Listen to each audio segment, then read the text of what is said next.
The Americas have a unique history among the various continents of the world. Virtually every country and territory in these two continents have been heavily shaped and influenced by the successive waves of immigration that have originated from almost every region of the planet. The three cultures that had the largest historical impact on the United States were the Europeans, sub-Saharan Africans, and of course, the indigenous inhabitants of North America. The situation regarding racial identity in the modern-day United States is obviously more complicated than merely white and black. It was also much more than that in America's past. There are countless groups that didn't fall under the category of black, white, or Native American, and their descendants are still around and kicking to this day. And even though many of them still hold on to their historic ethnic and cultural identities, it's extremely difficult to find a comprehensive and concise analysis of their populations and that of contemporary America. Most people are aware of the historical fact that in the early United States, if a slave-owning male had a child with a female slave, the child was automatically born into slavery. But if a black male slave had a child with a woman that was not a slave, regardless of race, the child would automatically be born free. This is how the majority of different communities of free people of color were created, through black slaves having children with non-slave women, or by slave owners freeing their slaves. Even though they were a small minority of the black American population, free people of color had a unique history and culture that has contributed to many of the mixed-race ethnic groups that we're going to discuss in this video. One of the states that had the highest number and proportion of free people of color was the state of Virginia, especially near the western portion of the state, where freed or escaped slaves would often flee to Native American tribal land and intermingle with the Amerindians. It's believed that the people group known as the Melungeons are at least partially descended from a splinter group of these Virginian free people of color who were either escaped slaves or born to free women of European or African stock and fled westwards towards the border with Tennessee sometime around the late 1700s to early 1800s. These free people of color frequently mixed with the sundry of Native American groups in the region, and rather than just assimilating into the host Amerindian tribe or into the larger black American population as a whole, this group of mixed-race people began to form their own communities and identity. Now, new ethnic groups are created when a group splinters and develops separately from the host ethnicity, or in some cases ethnicities, and usually slowly develop their own language, culture, and identity. In the case of many of these mixed-race ethnicities in the early United States, they created their own ethnic identity and subculture, but had not yet formed their own dialect or language, speaking English similar to that of the inhabitants of the surrounding regions. As more settlers of European origin began to arrive in the Appalachian region, the group that would later be known as the Melungeons also began to fraternize with these settlers of mostly English and Celtic origin. This resulted in a population that was of Amerindian, African, and European DNA, and they didn't really fit into groups of other free people of color, Southern whites, or the increasingly scant group of Native Americans, and thus began marrying into their own ethnic group, a process known as endogamy. Rather than being a result of a founder population, or a population that has descended from a relatively small group of related people and then fanning outwards, the Melungeons were descended from many divergent groups of people who mostly associated with each other out of convenience and necessity, and as such, no two members of the ethnic group would have exactly the same genetic makeup, and phenotype for various individuals varied greatly.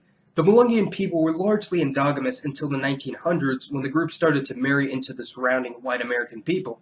Many of the Melungeons were hence assimilated into white America as each progressive generation became whiter, and many concealed any and all non-European heritage, since it was seen as a disadvantage in the Jim Crow-era South, and to be fair, at the time it would have been.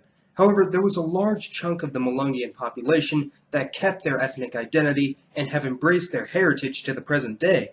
Because many Melungeons had married into the white population, their genetic makeup is far more European than African or Amerindian, and many can in fact pass for full-blooded Europeans. And as such, in the modern American census, nearly all members of the Melungeons will identify as white American, although a significant minority identify as black, Native American, mixed race, or some other race.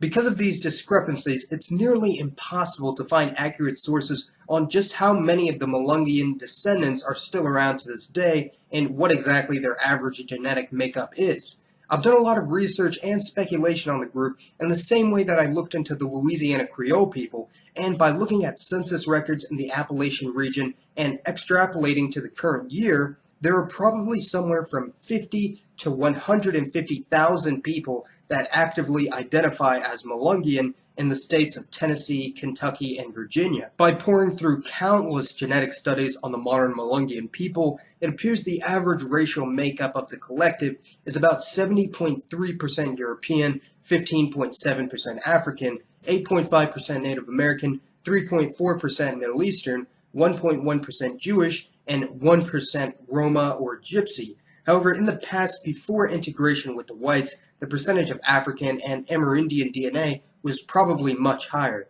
The Redbones are another multiracial group of Native American, European, and African mix that inhabit the border region between the states of Texas and Louisiana.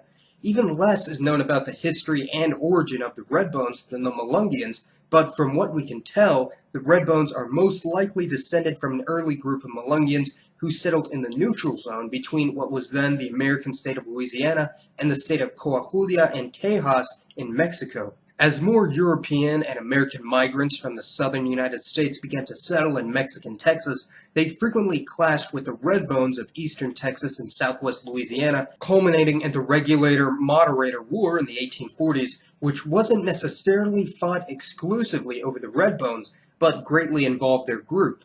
Very few people actively identify as an ethnic Redbone to this day because of assimilation and others attempting to obscure their multiracial background, but by my estimates, there are probably around 20 to 40,000 Redbones that are aware of their ethnicity. Similar to the Melungeons of Appalachia, nearly all Redbones identify as white in the U.S. Census. The western portion of the United States has by far the largest number and percentage of multiracial or people of mixed origin in the country, and not just from recent interracial marriages, which are at an all-time high.